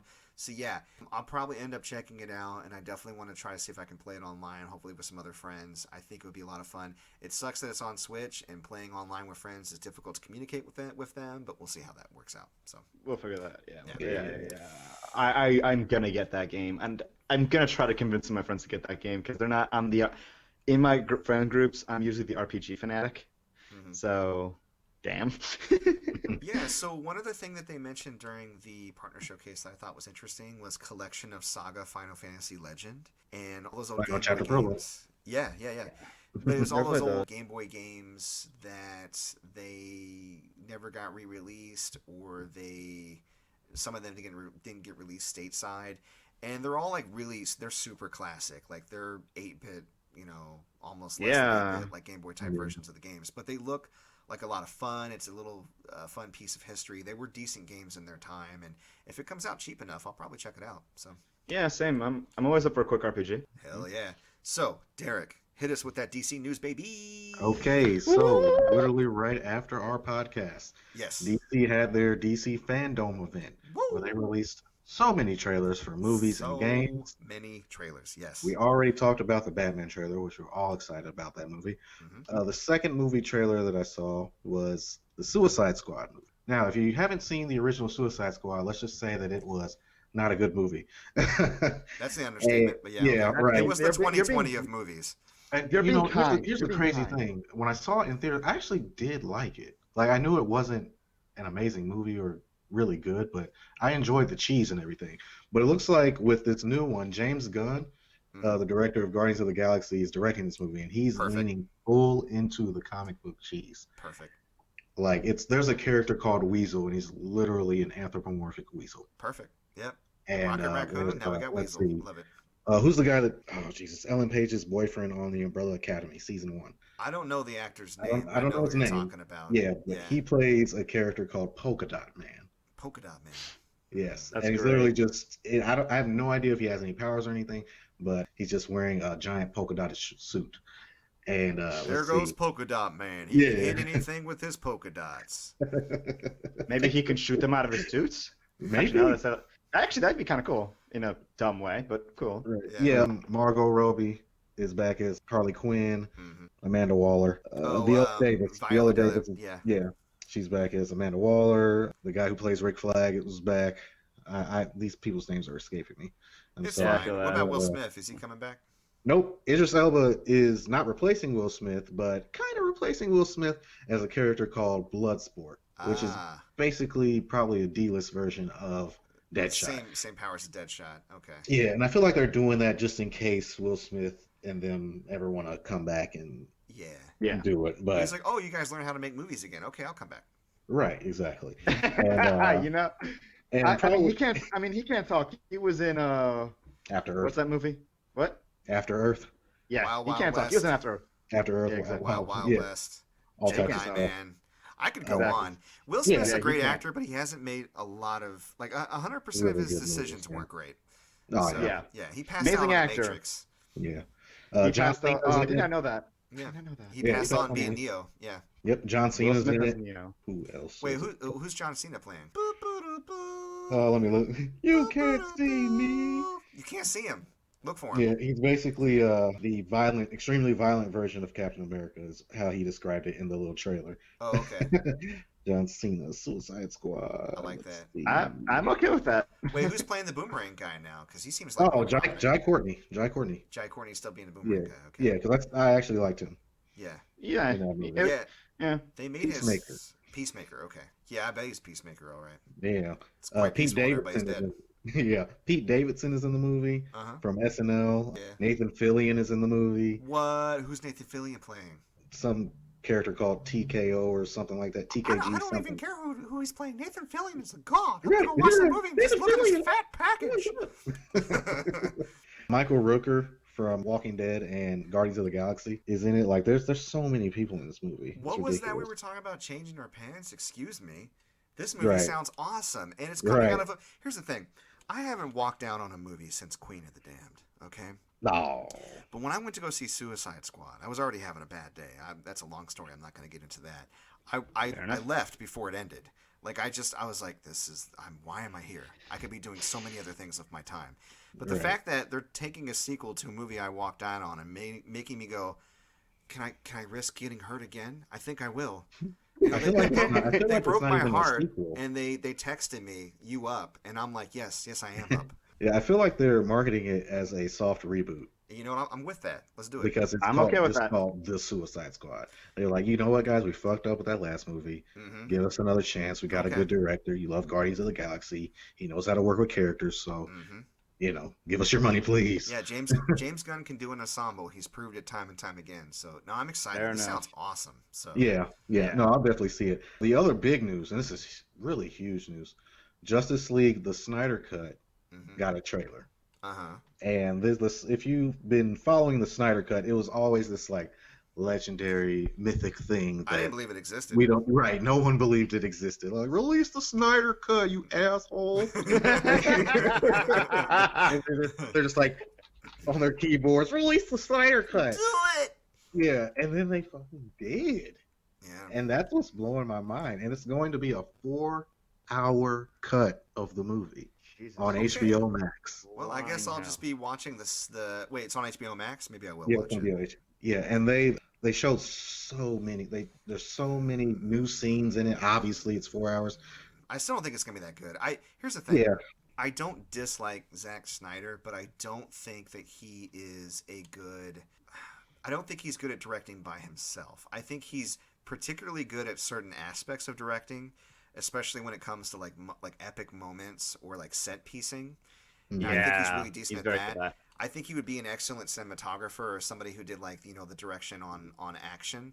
But I think Agreed. from start to finish, I think when it comes to character development and focusing on the human parts of a story, he's trash. Like I'm sorry to say, like that's not your ministry, Zach. Okay. right. Yeah. So I don't know. Well, I'll check it out. I still don't really have high hopes for it, but we'll see. Yeah, I mean, like they showed Darkseid, which I love. I love Darkseid. Hmm. Steppenwolf got a redesign. Doesn't look like an old man anymore. Okay. Got a lot more spikiness going on with his armar. Hmm. Black suit Superman. Yeah. Like I'll watch the movie even if it's Does not he have good. the I'll long watch the hair movie. like from the '90s? Because I'm not I gonna don't watch know. it unless he has I don't- long hair. I don't think he does. No. Okay. Does he still Yeah. have a CGI lip? Oh my I- God. I assume they're gonna do much better with getting that out of there, but maybe not. I'll smoke a bowl and check that out. We'll see. Yeah, how I'll it watch it works. just for the big moments and the redesigns and all that extra stuff. But Yeah. yeah. And next thing, Suicide Squad, Kill the Justice League. Woo! Yeah, and this one I was actually New really hyped game. for. Bombs Now- over Baghdad. Yeah. And here's the Don't make thing a with thing. CG trailers. I don't love them because they don't show you any gameplay. But this one Right. actually entertained me and got me to kind of see the vision that they're going I'm with. for vibing this with game. the attitude of that game for sure. Yeah. Honestly, yeah. Like I'm into I it. dig their interactions with the characters. Uh-huh. It was Mhm. fantastic. Just seeing them bounce off each other like so perfectly. Yeah, It was- they're like, yeah. well, let's go tear shit up, and they did. And I was like, oh, this is cool. And then Superman shows up, like, guess what? I'm evil now. And they're like, oh, Right. that sucks. And then they're like, yeah, it feels like my D&D group or some shit. Like when something crazy happens, when something crazy happens out of nowhere, we're like, ah, fuck, we all just universally. Find out who we're Yeah. killing yet? They just Yeah, pretty it's, much Superman's like, fuck. we have to attack and dethrone God, apparently. Oh, okay, Right. cool. Yeah, sounds I know, like people are- Monday. Yeah, people are getting tired of the evil Superman thing, but I'm hoping that it's Bizarro I'm not tired of it. and not I'm not yet. No. yeah. Plus they show Brainiac in the trailer, so No, I mean, obviously, Superman didn't just decide, like, wake up and decide to be Right. evil. There's some shit going down. He's it's like, probably you know being what? manipulated. I can but- melt someone's head. Yeah. I mean, his eye laser glow was different, so is different than the Yeah, it normal was like standard purple. one. Yeah. Yeah, so that's Right. clear corrupt. There's like usually some kind of corruption thing Yeah. Yeah. And because that's what purple is apparently. what some people don't know, they do know this is developed by Rocksteady. Yeah. Okay. Yeah. And takes place in the same universe as the Batman Arkham games. Okay. And the next game that they showed, Gotham Knights, Mm-hmm. although the trailer alludes that it is a sequel to Arkham Knight, it is not. It is a completely different universe. Mm-hmm. Because if you've beaten Arkham Knight, you know that, spoiler alert, that Bruce Wayne supposedly dies in an explosion of Wayne Manor because he blows it up because his identity has been revealed. Wayne Manor. Yes. He lives in a lair. And in this trailer, the beginning of it starts with him leaving a message to his whole Bat family, Mm-hmm. and the news is talking about how his body was found in Wayne Manor and exploded and everything. So I was like, oh, sweet, a sequel to Arkham Knight. But no, it's actually a completely different universe. So I think they did that so that people would think that it is. I saw that Warner Brothers was producing it, just like they did with the Arkham games. But is Rocksteady developing that too? Because I didn't see Rocksteady's name on it. Yeah, WB Montreal. So yeah, okay, doing that. one of their studios. Okay, Right. interesting. But yeah, That's the good. gameplay was dope. Like it Yo. mixed in Yeah. those RPG elements. Especially Red Hood. Red Hood looked really fun. Oh to play. yeah, and you I see love the how- number Yeah, I damage like- pop up above their heads. I like the different play styles to them. Yes. Yeah, I was afraid that they'd be too similar, but they seem to have different. Yeah, because we strengths and basically weaknesses. have 3 Robins and a Batgirl, and I'm like, how are they going to play differently? But they did. They all had their Yeah, own yeah. gimmicks. So Yeah, they play well differently enough. So And it's going to be 2-player online co-op. I'm with that. ooh, I'm with that. I was hoping for 4-player because there's 4 characters, but I feel like that would probably be too easy. So 2-player, fair we'll enough. we'll settle for that. And maybe they Yeah. couldn't keep it as tight. I feel like the more players you add, the more loose you have to get with like your scenarios. And it looks like it is a little True. bit more story driven. You know what I mean? So Yeah, uh-huh. maybe that has something to do with it. I don't know.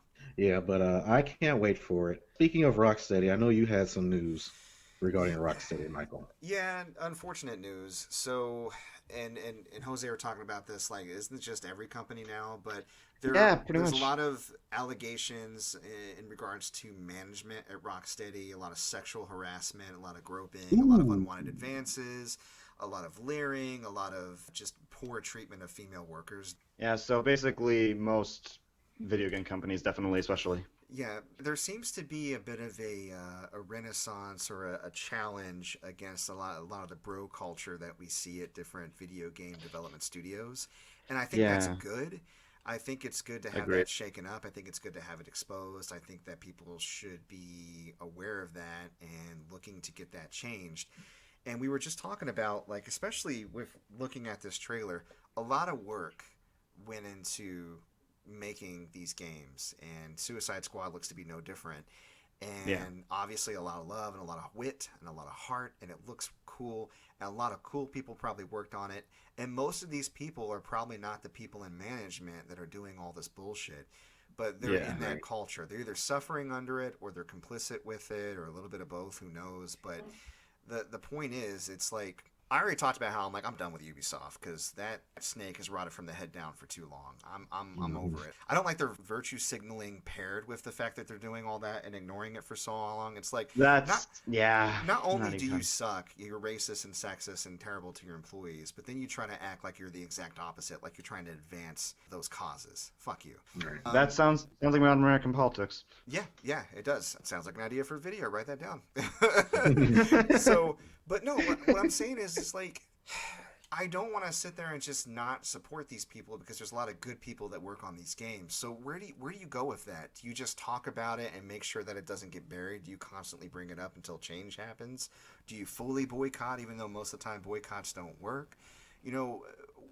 How can you support the people oppressed by these systems that make these games that make a share of the money, albeit not most nearly of it? enough. Yeah. Mhm. Whereas the people who make most of the money are the ones that are treating their employees like shit, the ones that are being sexist and racist and terrible. What do you do with that?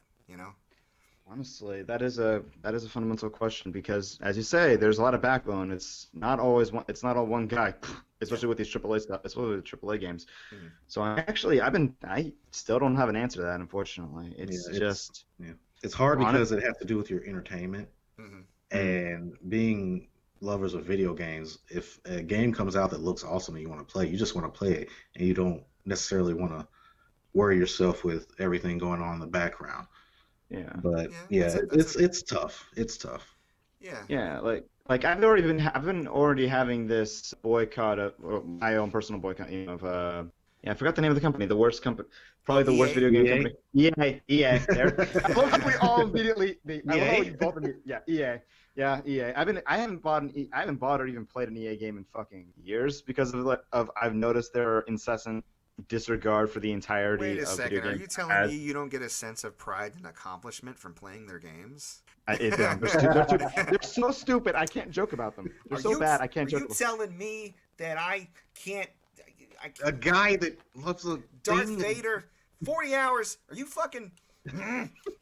Yeah, if I was a legit Star Wars fan, I would probably want to wring EA's neck What every they single day did of to my life. Battlefront But- sucks. What they did to But Battlefront they sucks. did come Yeah. out with Jedi Fallen Order, which was amazing. Not denying it. Did they, denying or did it. they bankroll it and somehow developers under their money-grubbing thumbs eked out a decent game? They put it out. Yeah. Yeah, that's all I can say. They put it out. Yeah, I'm with. But you know what? yeah, Would they have put that out if they didn't catch all the hell they caught prior to it for Battlefront and all the other bullshit that they were doing? Was that a way for hell them no. to take some of the heat off of themselves? Of course. Probably was. See, now Probably we're was. back at, do we give these companies a hard time, or don't we? I think at the end of the day, you vote with your wallet, and unfortunately, a company can do a lot of wrong if they're putting out good games. See CD Projekt Red and Rockstar. And I'm not comparing both of those companies as equal, or they both have done really terrible things, but they both engage in crunch and some questionable business practices, but they both hit home runs every single time. Right? Yeah. The beautiful thing is you can purchase secondhand. There's that. Coming from you, definitely. I wasn't even meaning Stop it on as like down to any Gamer type of Goodies and plug More. or- Right. Support your local, No. your local business, yeah. I agree on that premise. Honestly, I buy a lot of second. Well, one for monetary reasons. I'm 22. I'm not exactly rich here, but also, yeah, I don't feel bad about it because big corporations are evil is pretty much like top of the list of dark statements. Yeah. I just want to say that I just got real old real quick when you said how old you were. Yeah, well, I'm sorry. Yeah, I know Michael welcome really to how it fucking- feels to be me, Derrick. Now I'm not the only one who's 8 years older than the other person. Right. Yeah, you're just 16. You're just 16 years older than the other person. Sorry. So, sorry. no, you're fine. Time. The final feeling. Yeah, The final yeah, hole. yeah. Between sound and time, I'm really just waging a war against the universe. So, moving on. Companies suck. You do what you can. We're all trying to figure this shit out together. Just you know what? In the immortal words of Bill and Ted, be excellent to each other. That's all you need to do. So, I gotta get stoned and watch that. speaking of, I think you should. Well, I don't know if you watched the original two films. I did. They're dumb, but they're like good dumb. They're heartfelt dumb. Now, my favorite stoner movie is definitely Dude, Where's My Car? Dude, Where's My Car? Oh man, That's my favorite stoner flick. I used to watch that every time it came on cable. I like Clerks, Mallrats, like Kevin Smith older movies for stoner movies, or Half baked. Half Baked is good. Pick a Destiny, that was a good one too. Yeah, there's some good stoner movies out there. Dazed and Confused. Been dazed and confused. All right.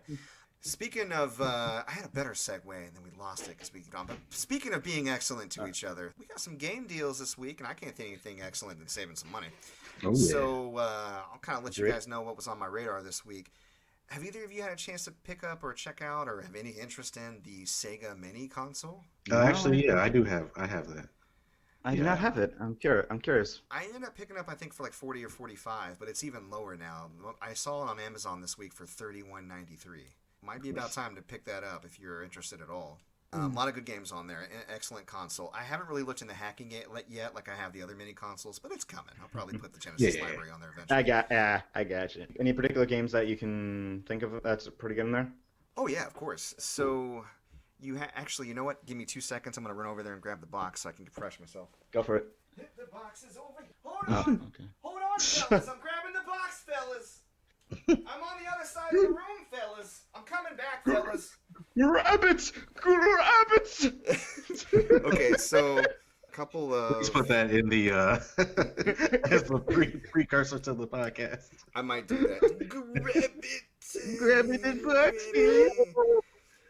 So, some of my favorites from the Sega Genesis era, Shining Force, or Shining in the Darkness. You were talking about Fire Emblem earlier. Shining Force, I think, is a great game in that particular style. Gunstar Heroes is my favorite Sega Genesis game of all time. You can get it on pretty much everything, but of course it's on this. You got Castlevania Bloodlines. Comic Zone is short but sweet. You know, that's a really good game. You got your Sonic 1 and 2, Streets of Rage, all those classics. As far as RPGs, probably one of my favorite RPGs from that era, because I was more of a Sega kid than a Nintendo kid, Phantasy Star 4 is on there, and I'd recommend checking that out for sure. It was one of those early RPGs that actually had anime tiles when people were speaking, so it seemed like more cinematic and dynamic, and I was like, oh, this is neat and new to me. So, I mean, yeah, it's dated as hell now, but back then, blew your freaking mind. Okay. yeah, no, it was really neat. And then they had this whole, like, there were kind of side questy things because you played as a monster hunter, so occasionally you would pick up monster hunting jobs, which, again, a lot of RPGs back in the day were very straightforward. Like the original Final Fantasy, you had your quest. Everything you did was in service to that quest, you know, other than, like, you know, changing your job or your class. Yeah, that wasn't necessarily like required, but yeah. It wasn't required, but you wanted that. You wanted that upgrade. Oh yeah. You wanted those super spells. Oh yeah. You know, top tiers. So as far as other deals, Call of Juarez on the Switch was $9.99 at Walmart and on Amazon. What's interesting is they advertised it as a physical version, but I picked it up and I guess I just didn't read the front of the box. I bought a box and a digital code for $10. Yeah. oh my God. Yeah, I was like, I mean, I guess it's cool to have the box or whatever as a collector. I can put it on the shelf, but why not just give me the card? Did they just not make cards? I don't understand. I don't know. Then why not just give me the code? Okay, so But yeah, Call of Juarez, huh? Oof. yeah. I like the cowboy games. So I haven't had a chance to try it out, but I heard it was, you know, interesting. So check it out. Have you played it, Jose? No, I just heard a lot of really screwed up things about it. Like, not from a gameplay standpoint. I think I've heard the gameplay is your standard affair. But there was apparently a massive controversy on their depiction of the drug war in Mexico. Really? And how, yeah, they presented it poorly. It was a while back, you know, when the game actually, you know, released. Interesting. But it was, I never played it myself. Didn't want to, you know, buy it, and, you know, if it was that bad. But yeah, also, like support that. Yeah, I had no idea. That's interesting. That sucks, as I brought it brand new, so I basically just gave them $10. Well, I will have to look into that then. Yeah, because I had no idea. I mean, yeah, honestly, check it out. See it for yourself. I'm not gonna tell you. I'm gonna shame. You know. No. I mean, yeah, and Yeah. you know, You shouldn't play this game because it is. is there Yeah, such thing as ethical consumption at this part? Just grow your own vegetables and live off the grid. Jesus Christ. Yeah. There is no ethical consumption under capitalism. That's just the truth. Yeah. Subject matter. We're all in the system. So. Yep. Well, Speak for thanks yourself. for letting me know, though. That's you know, that's something I want to look into and research. So, so other than that, Epic Store has been. I know you had this is on your radar too, Jose. For those who are really budget minded, Epic Store is really trying to get people to download and use their browser for games. They've been giving away decent games, like one per week for a while. Into the Breach, which is a strategy style game that's really decent. Again, in the vein of like Fire Emblem, you can play Into the Breach for free next week on the Epic Store. Shadowrun Collection, yeah, you should definitely. Shadowrun Collection is free on Epic until the 3rd, which I think is what is that, like Thursday? Thursday. Now this week on Humble Bundle Store, Sonic 2 for the Switch was $2, and I was about to buy it, and then I was like, oh, I'll come back and get it in a second, and it was a price error. Womp, and it went back up to $8, and I was like, no. So, I'll never play Sonic. You poor fool. I now I have to play it on like the 3 other things I have it on. Oh, Right.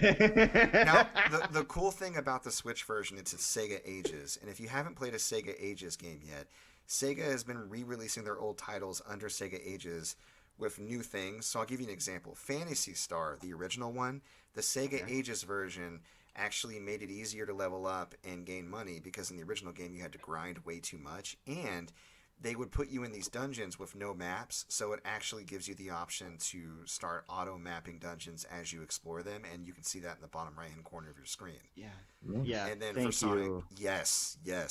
For Sonic 2, you can play as Knuckles, and you can do like the bounce glide? dash or whatever. Yeah. Yeah, you can do the glide too, but like you can do extra stuff that you couldn't do the original version. So they upgrade and enhance these versions a lot of times. So if you see a classic Sega title that you really enjoy, like if I ever see Gunstar Heroes on Sega Ages, I'm snatching it up. But Like mine. mine. So yeah, definitely keep an eye out for Sega Ages releases because they're not just direct ports; they do enhance them depending on the game. So That's cool. That's really cool. I did not know that. I'll check that out. yeah, you been checking out anything else this week, Jose? Like any deals you want to talk about? Only one so far, and honestly, because I don't have a lot of money to actually spend, but I got Super Meat Boy on the Nintendo Switch for half price. So Okay. that's pretty nice. That works. It's like $7, right? Yeah, it's $7 right now, $7.50. It was 15 to start, so there you go.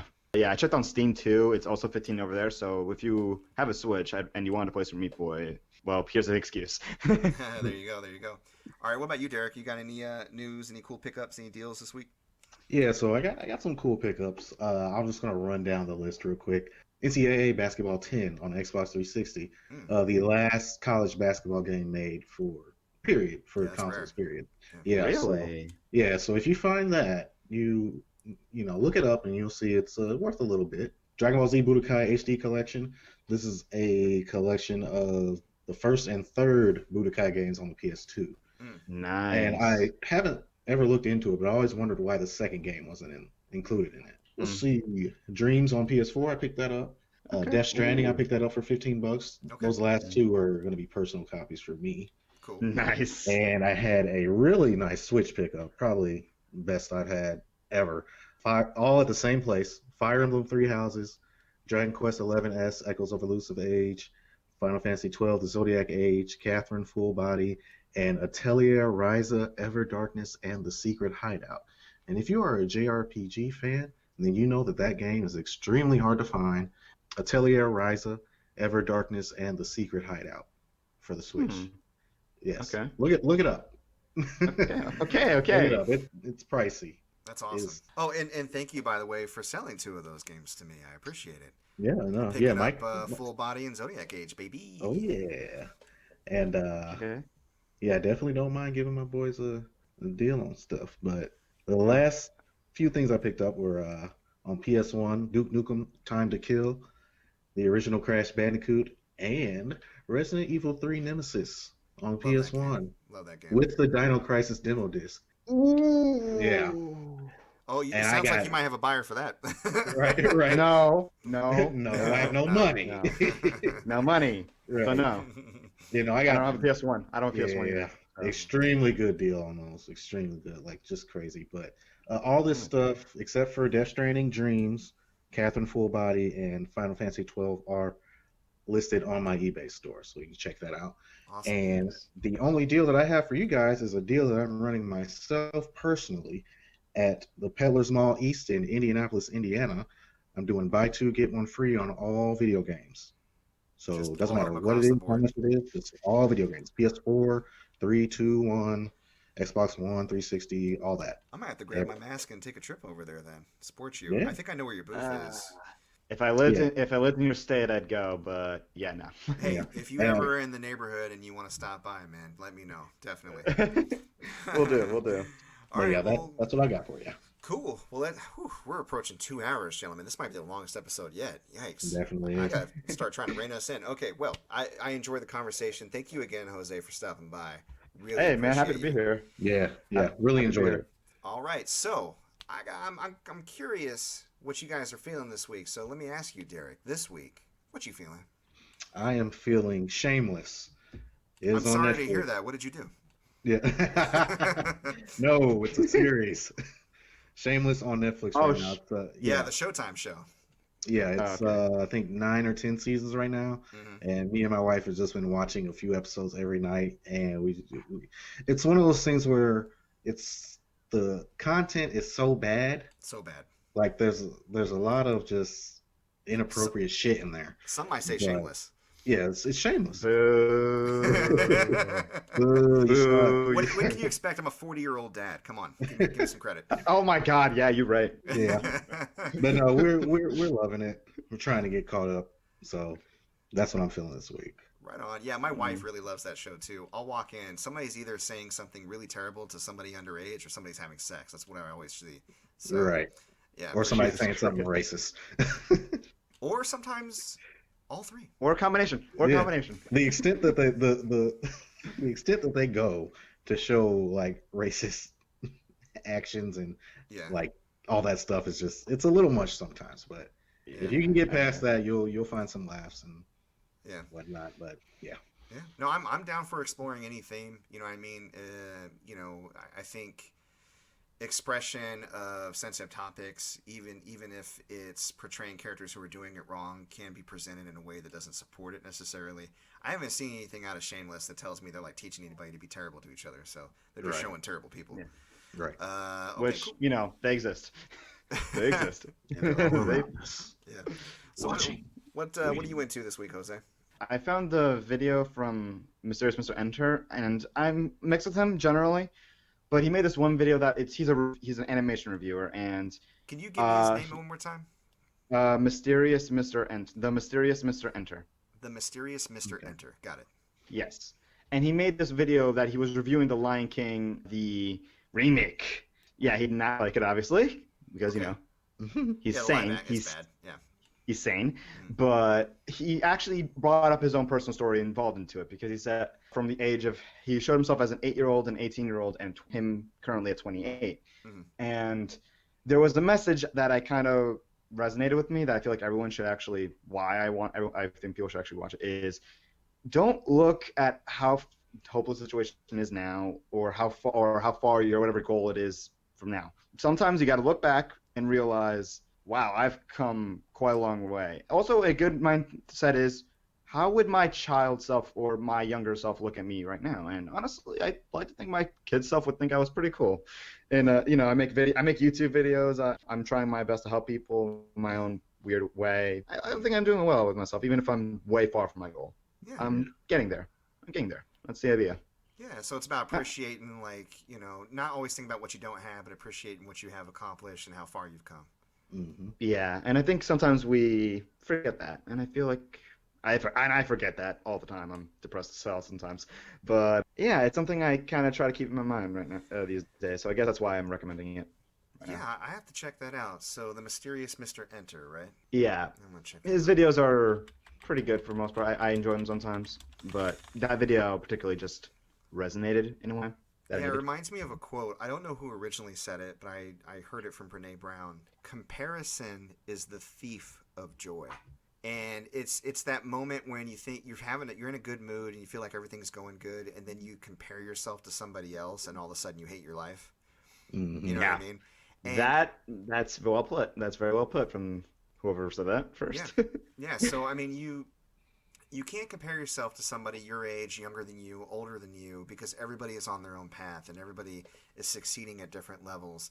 You just have to look at yourself and your own journey, where you've come from and where you're going, and assess that. And honestly, most of us are in a really good position when it comes to that. And if we're not, if we have the wherewithal to assess our situation, we can always take command and move it forward. So yeah, it's a really good mindset to have. I agree with that.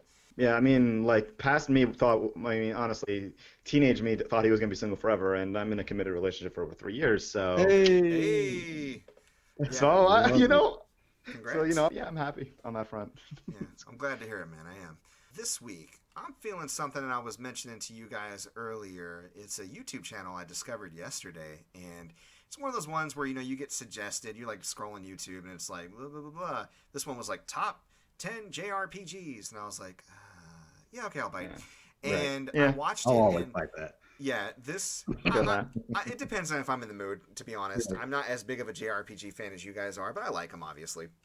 But this guy's list was just boom, boom, boom, boom. And the thing is they were all bangers, and his reasons for liking the games matched mine. I was like, this guy's in my head. The YouTube channel is called The Gaming Shelf, and I think he also does a podcast too called The Giant Sword Podcast. It's specifically a JRPG discussion podcast if you're interested.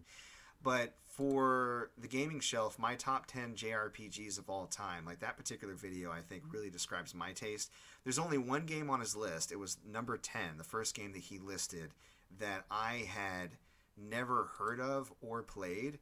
But after After hearing him talk about it, I was immediately like, yeah, I'm gonna go out and check that game out now. He described it as a cross between Persona and Ys. He said it's like Persona 5 with the combat of Ys. And I was like, you had me at Persona Cross Ys. So Yeah, you got the whole thing. Yeah. Just shut up and take my money. yeah, that's literally I morphed into that meme. I was like, shut up and take my money. So for those who are interested, this game came out originally on Vita, and it's on PS4, and I think you can get it for like $60, like full price digitally. I found a used copy that I ordered through GameStop online. It's called Tokyo Xanadu EX Plus. Xanadu spelled Xanadu. Now, I haven't played it, so I can't say if it's good. But this guy has good taste. And again, if it's anything like Persona or Ys or both, I'm already in love with it. So I ordered that. I'm going to check it out. I'll probably be talking about it on a future episode. And that is what I am feeling. Awesome. That's awesome. All right, That's awesome, gentlemen. yeah. Well, let's get the hell out of here because I'm sure we all got to get on with our Saturdays. So, Yeah, Jose, true enough. Jose, I really enjoyed meeting you. I want to thank you again for stopping by and being a friend of the podcast. We're looking forward to the great things that you're going to do in the future. But for those who are out there and interested in following you, where can they find you? On YouTube, A Small Voice. I don't have a URL yet. I'm still under 100 at the moment. Well, you got my sub, buddy. Don't worry about that. Awesome. Yeah, I saw it to Thanks. you too, man. Thanks, man. But A Small Voice, spaced out in YouTube, or you can follow me on Twitter, and the link to my channel is also there. My Twitter is at A Small Voice 3. At A Small Voice 3. Got it. Yeah, that's my handle. Because why 3? Because I couldn't do 1. I couldn't do 0 Right. or nothing. And that's it. When 1 is not enough and 2 is too little, 3 dog. That's a little Fallout 3 Well, joke. Okay. Well, hey, there's 3 of us now, and I think we're doing okay. There you go. All right, so Derrick, where can the people find you? You can follow me on Instagram at GamerGoodiesMore, on Twitter at goodies_more, and you can check out all the sweet things that I was talking about picked up this week at ebay.com/str/gamergoodiesandmore. Excellent. All right, if you're liking what you hear and you want to hear more, you can follow me on Twitter at Mike Peterson AL, YouTube channel where I store all my Twitch plays, MC Paperstacks plays. On Twitch, you can find me at twitch.tv/MC Paperstacks. Tuesdays, Thursdays, and Saturdays at 8, I'm playing through The Last of Us Part 2 right now, and I'm still doing Brawlers on Monday and horror games on Fridays. You can catch future episodes of the podcast uploaded every Sunday at our hub at anchor.fm/player2 is under the pod.